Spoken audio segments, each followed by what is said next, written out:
Is there? Okay, let me see. Okay. Good afternoon and welcome Not to that I the can see. Health and Pharmaceuticals Subcommittee of the Health and Government Operations Committee. Thank you for your patience. This time of the session, the schedule needs to be extremely agile and flexible. So we hope that you are were able to make it at this time. We have 3 bills and we have a hard stop at 1:30 today. We are going to, I think that we potentially cover all 3 bills, but if we cannot, then we will come back as a subcommittee right after the Health and Government Operations hearings this afternoon, which should be sometime before 2:30. So with that, we are going to start with House Bill 607, State Health and Welfare Benefits Program requirements. Well, this was the original title, requirements for selection of pharmacy benefit managers. We are bringing you an amendment that strikes the entire bill and replaces it with other language. So Lisa, will you describe the amendment to us? Sure. So the amendment is on page 2 in the packet that was sent around. The amendment is in Delegate Pat Young's name, and like you said, Delegate Collison, it strikes the bill and it authorizes a retired judge who retired at the mandatory constitutional age with less than 5 years of credible service to enroll and participate in the health insurance benefits options under the State Employee and Retiree Health and Welfare Benefits Program. And it specifies that the retiree or the retiree's surviving spouse or dependent child is entitled to 1/16 of the state subsidy allowed a state employee for each year of the retiree's credible service. Okay, Delegate Young, want to talk to us about this bill? Sure, Delegate Colton. And before we do that, I just want to thank Delegate Kipke for working with us on this. This is a Baltimore County judge and an issue where we looked across the Senate and House for a potential vehicle to address this issue. And Delegate Kipke's bill was the only one in the entire legislature that was in the same statute. So work with him. I also have Ann Gothrop here, who could talk more about the technical pieces of it. I just wanted to give a little background on what we were trying to do to help this judge. She's mentioned before that had this been a standalone bill, it would have been an easy one to move through pensions, but under the circumstances, this was the avenue that we took. So if I could pass it to Ann Gothrop to give a little bit of an explanation too, or at least her thoughts and comments on it. Ann? All right, thank you, Delegate. Yes, Ann? sorry. Yeah. Thank you, Madam Chair. Thank you, Delegate Young. So I just need to start by saying this is not a bill from state retirement. Technically, it is not a pension bill, but it has a pension component. So I can explain that to you.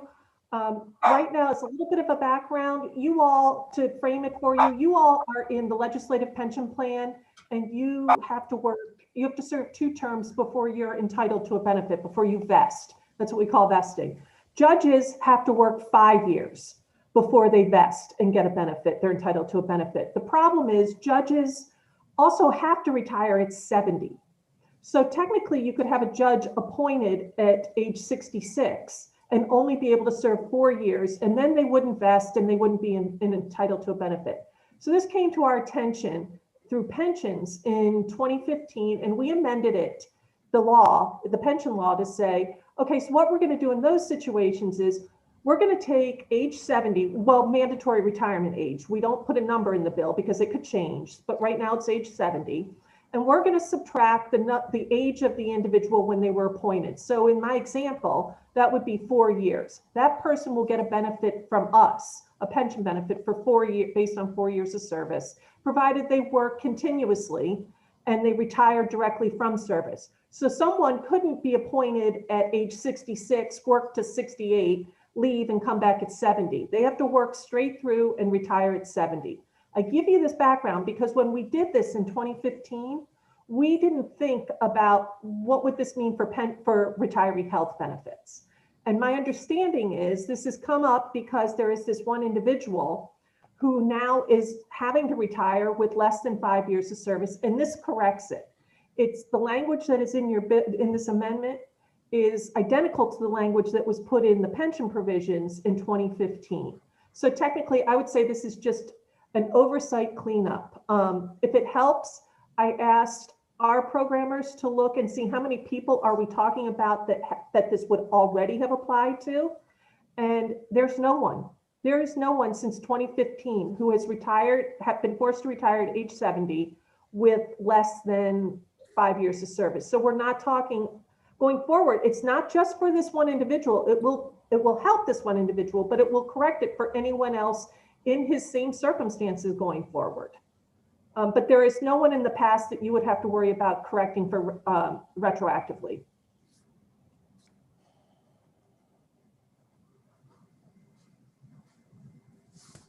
I believe you're muted, Madam Chair. And I said something really important too. Thank you, Anne. I really appreciate that's very helpful background to have. And I'm wondering if there's anyone else who has to speak on the bill. Seeing no one, is there anyone who has a question now that we understand? Delegate Kipke. Yeah. Right.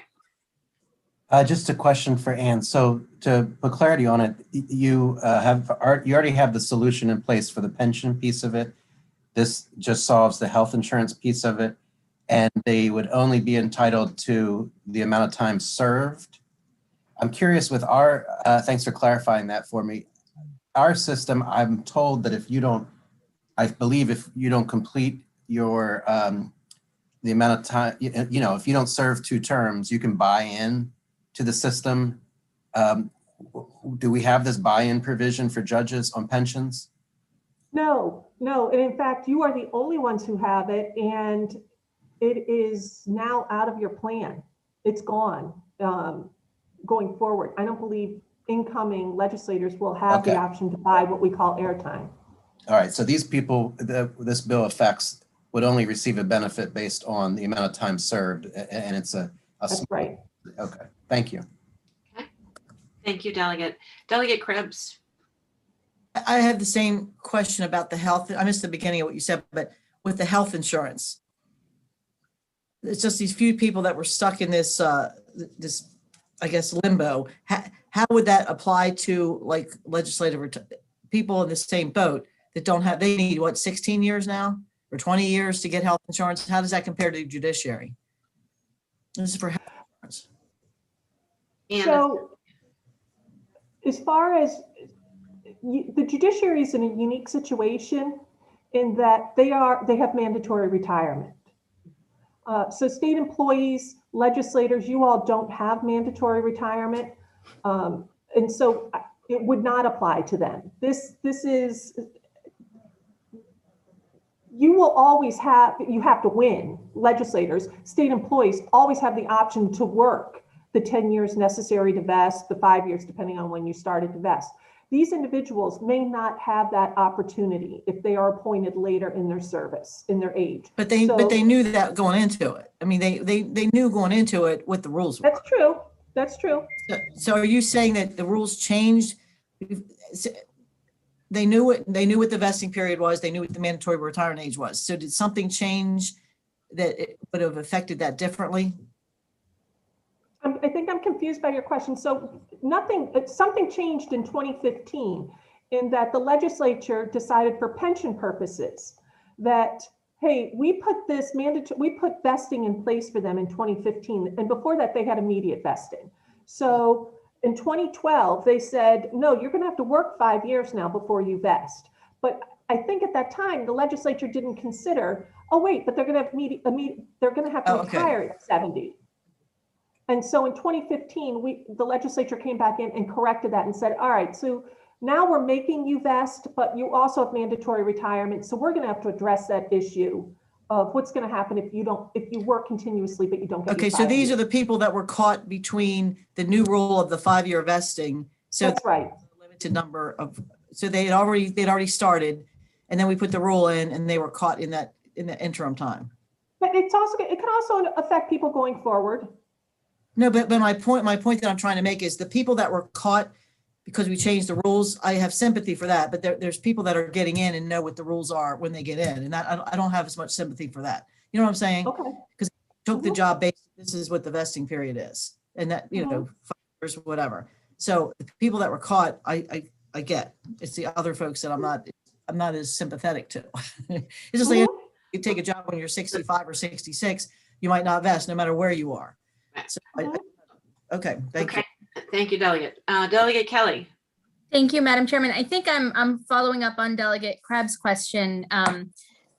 So first point, I think, maybe I'm wrong, but I think we also rolled back the mandatory retirement age during that time period. I think it was 72 maybe, and it went down to 70. So that, no. So maybe, okay, my memory is wrong.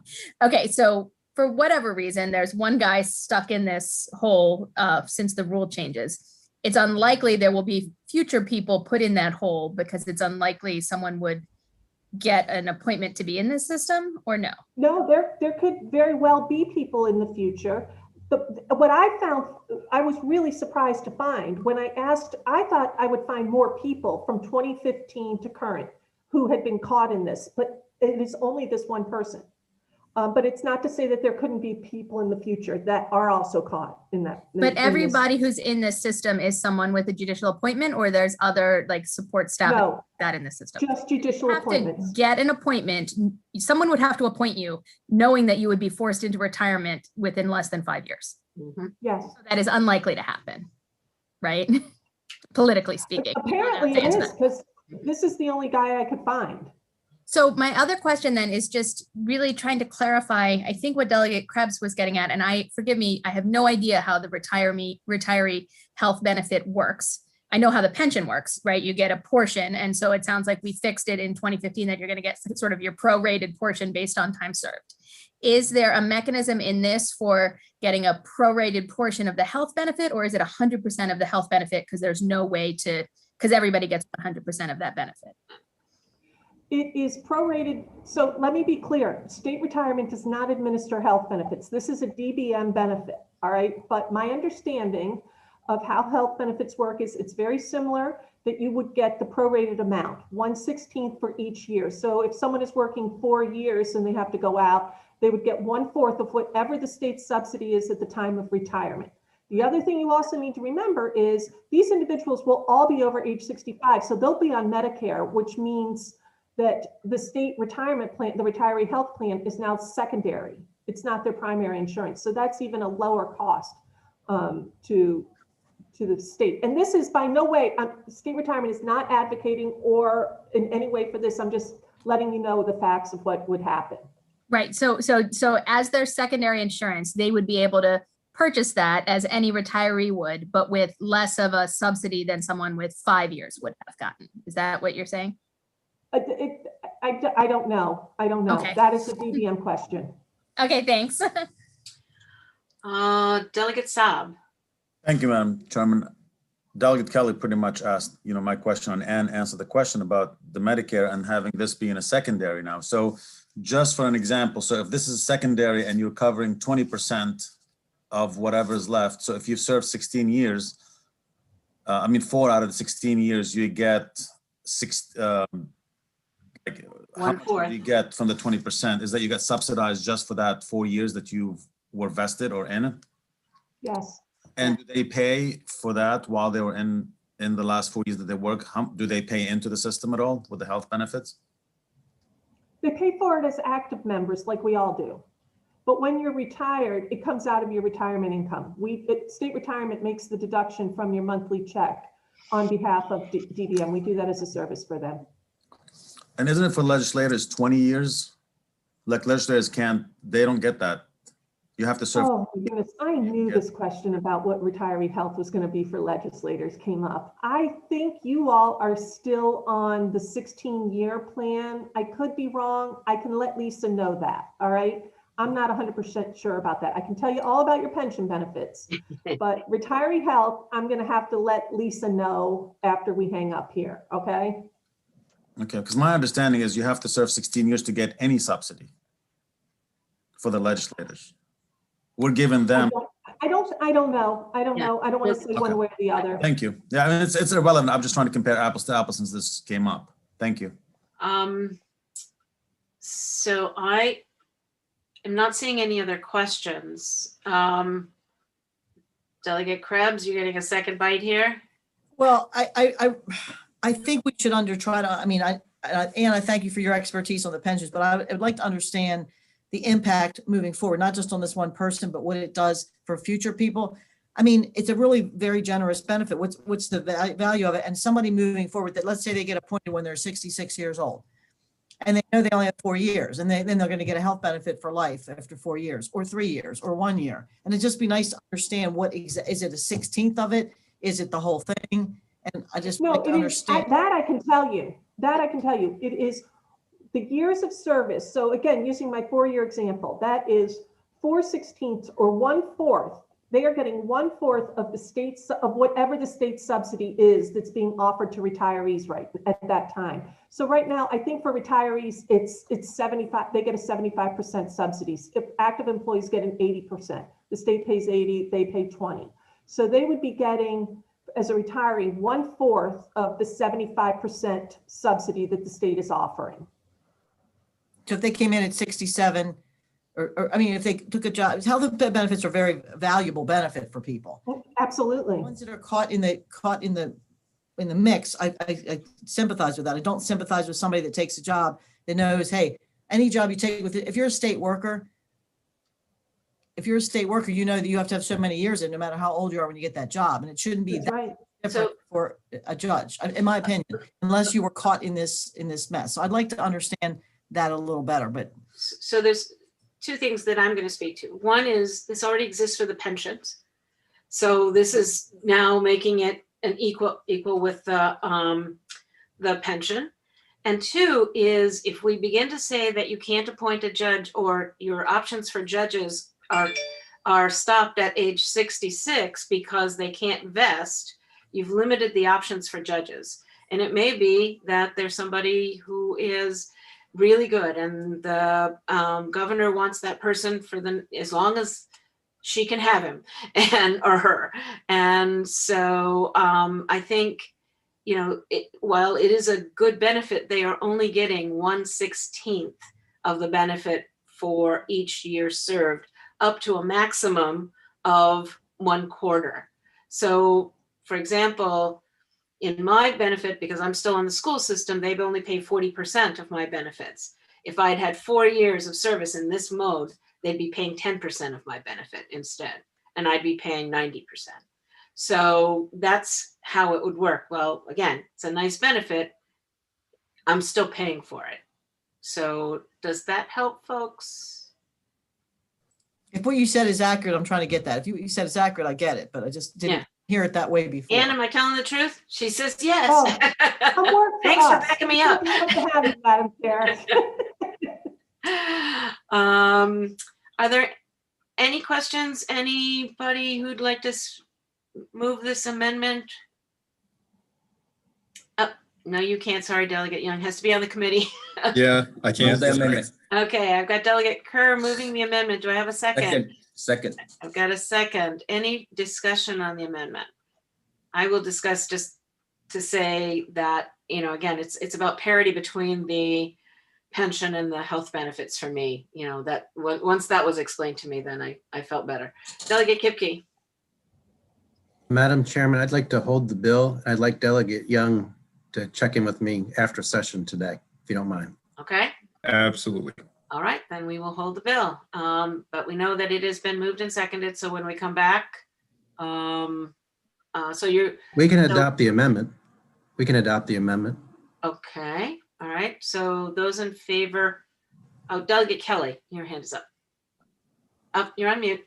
I'm on mute. I'm sorry. I really like this amendment, and I don't want to hold anything up, but since it seems like we're taking a little time, I would really love some clarity just on the health benefit portion, because we're talking about it being apples and apples with the retirement, which is very clear sort of what percentage we're paying for. And I'm still unclear with this amendment. If you do 5 years, do you get 100% of that 75% subsidy? No, I'm seeing a no shake. Okay, so we already know that answer. So it's a portion, and it's the same prorated portion. Then my question has been answered, and I support the amendment. Okay. All right, so then let's see what we can do with this amendment. Those in favor of the amendment, please say aye. Those opposed, please put your hands up in the participant panel. Okay. Seeing no hands, the amendment passes unanimously, but we will hold the bill until, do you need until after the session, Delegate Kipke? Madam Yes, Chairman, please. Okay, then it Madam will, Chairman. we will, I'm sorry, I hear somebody, but Delegate Taub. That's actually me. I wanted to vote against the amendment because I'm still not 100% clear. So I'm a no. Okay. Okay, so not unanimous. Okay, then we will meet, we are going to meet today after the HGO hearings, but we won't discuss this bill at that time. For those in the waiting room who are waiting for Senate Bill 3, we are going to have to delay that meeting until after the HGO hearings today. So I'd ask for you to come back, but I do want to discuss Senate Bill 120 with the Maryland Insurance Administration. It is their bill, so we're going to bring them in and they will talk to us about this bill. Okay. And they are so good at putting MIA after their names. Madam Chair, I have to go to a hearing for my bill in the Senate. Oh, okay, thank you, Delegate. So Senate Bill 3, Lisa, do you want one of the MIA folks to explain SB 120? Just briefly, it's a departmental bill and it adopts into Maryland law provisions to the National Association of Insurance Commissioners credit for reinsurance model law. I'm sure Okay. MIA can give a better explanation. So, Commissioner, when you get connected to audio,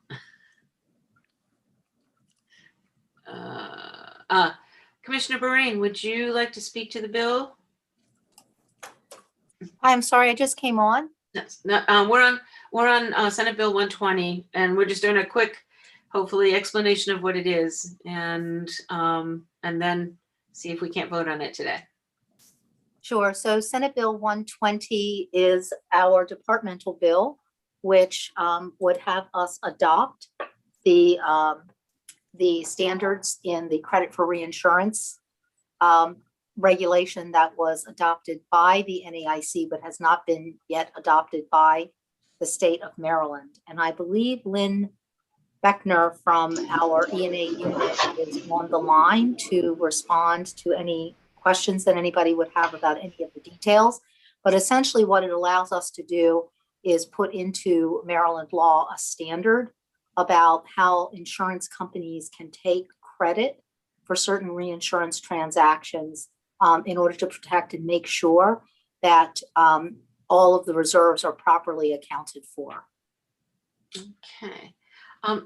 Thank you. Who did you think was gonna speak to? I don't see her here. I know that she had been on the invitation, Ms. Beckner, who's from our ENA unit, but I may be able to field questions if you have it. Let me just make a quick look here.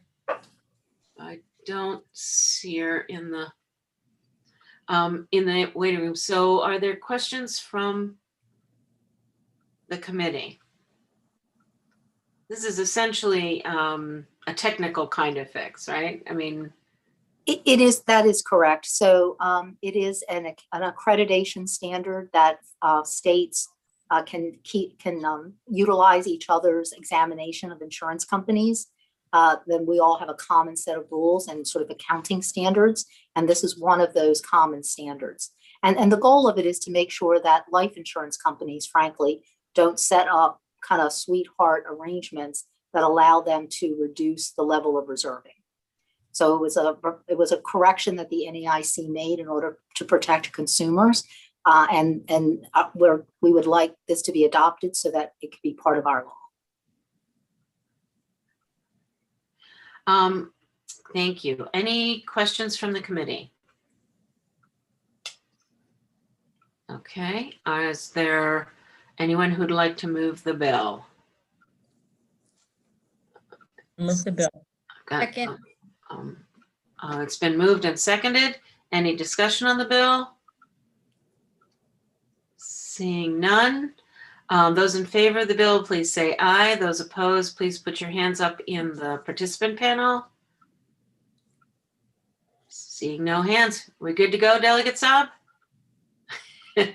Okay, thank you. It passes unanimously. Okay, thank you all very much. Again, we will discuss Senate Bill 3 after the HGO. Fun. All right, HGO hearings this afternoon. Thank you very much. We'll see some of you back then. I asked I just asked Melissa to put it in the hearing schedule for 2:30, so everyone should be getting a Zoom link and At 2:30. that's emailed around to everyone else. Okay, excellent. Thank you.